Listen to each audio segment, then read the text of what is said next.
We all feel like giving up sometimes.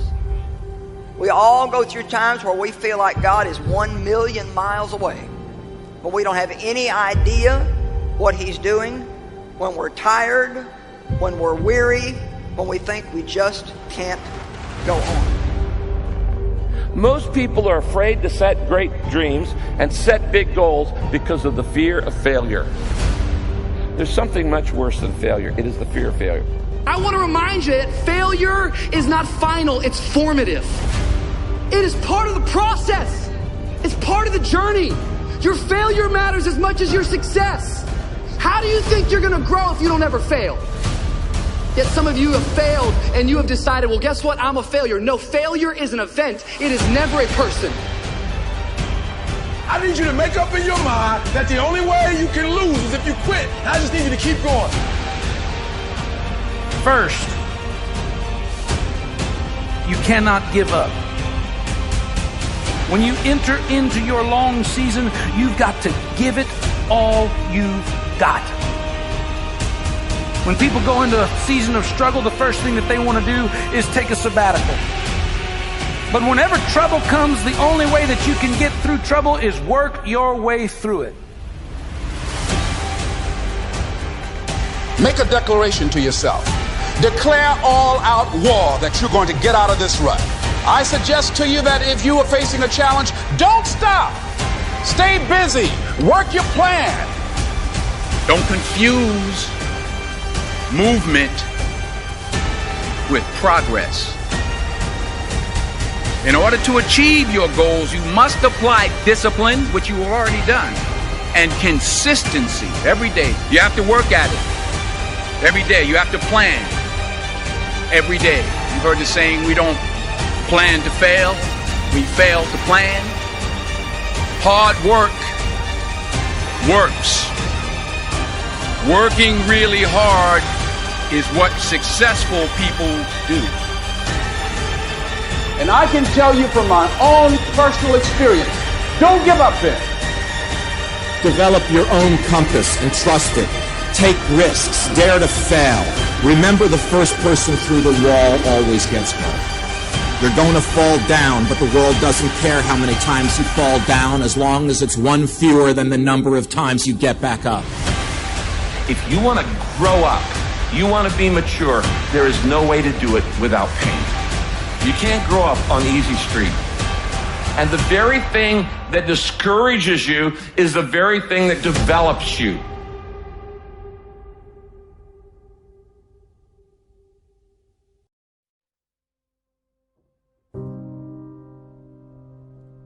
Make one room in your house as beautiful as possible. That's what I'm writing about now.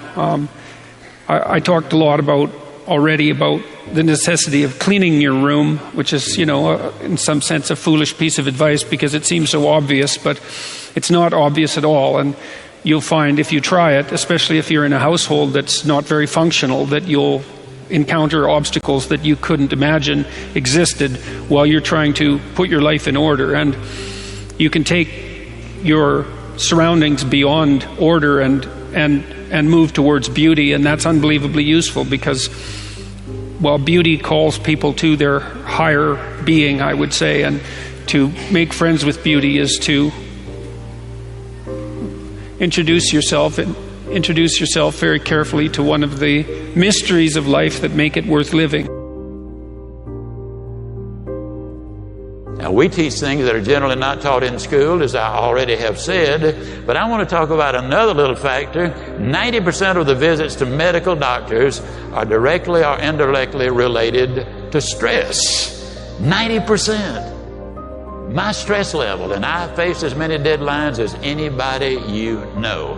It's always a book production, a class I'm teaching, a seminar I'm presenting, and each one of them requires time and concentration. Example, how many of you feel like I've made this talk before? Can I see your hand, please? Several hundred times. I made it yesterday. You know what I did between yesterday and today? I spent over 6 hours getting ready for today. You see, I think it would be arrogant if I thought I could stand up and spit it out just because I did it yesterday or hundreds of times. That's arrogance. When you respond to life instead of react to it, react is negative. You get sick, go to the doctor, she gives you a prescription, says, see me tomorrow. You walk in the next day, she said, uh-oh, it's not working. We're going to have to change their prescription. You get a little nervous. But if she smiled and said, hey, it's working. And so she's just responded, and you feel better because now you see some real hope in order to get ahead in life. Make friends with people who want the best for you. And that's a meditation on my own childhood and adolescence to some degree. I had friends who wanted the best for me and friends who didn't. And, they were friends who, some of them were aiming up and some of them were aiming down. And if you have a friend that's aiming down and you do something that's aiming up, then they're generally not that happy about it. They try to top your accomplishment with one of their own, hypothetical or real, or put down what you're doing, or offer you a cigarette if you're trying to quit and you've kind of done that successfully, or a drink if you've been drinking too much and are trying to stop being an alcoholic, or they're cynical and bitter and devoted towards no good. And sometimes that's family members too, and sometimes it's even part of you, But this chapter is an injunction to people, is like you have an ethical responsibility to take care of yourself, you have an ethical responsibility to surround yourself with people who have the courage and faith and wisdom to wish you well when you've done something good, and to stop you when you're doing something destructive. And if your friends aren't like that, then they're not your friends. And maintaining your friendships with them might not even be in their interest. And so it's a tricky argument to make, because I'm not saying, whenever anyone's in trouble, you should, push them into a ditch and then give them a couple of kicks. That's not the idea.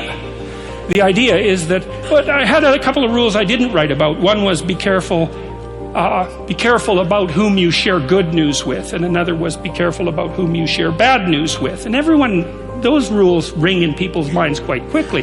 A friend is someone you can share good news with, You go to them and you say, hey, look, this good thing happened to me. And they say, look, I'm so happy that happened to you. Like, way to be. And they don't think, God damn it, why didn't that happen to me? And you didn't deserve it. Here's a bunch of reasons you're stupid and why it won't work. It's like, that's not helpful.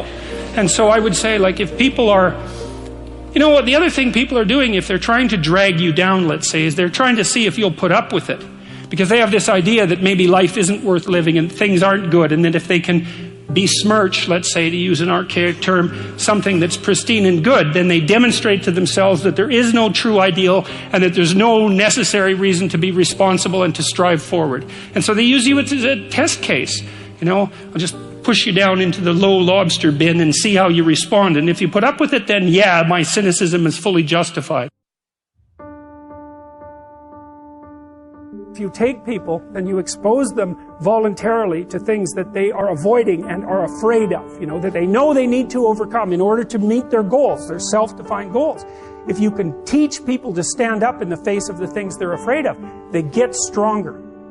And you don't know what the upper limits to that are, because you might ask yourself, if for 10 years, if you didn't avoid doing what you knew you needed to do, by your own definitions, right, within the value structure that you've created, to the degree that you've done that, what would you be like?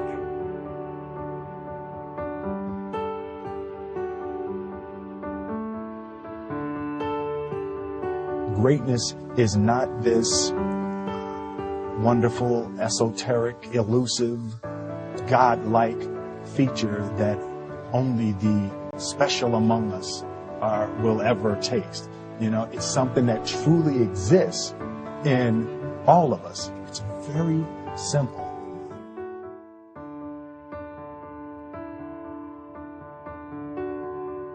I told myself that this might be your current circumstances, but this will not be how the story ends. All you have to do, E.T., is to survive today.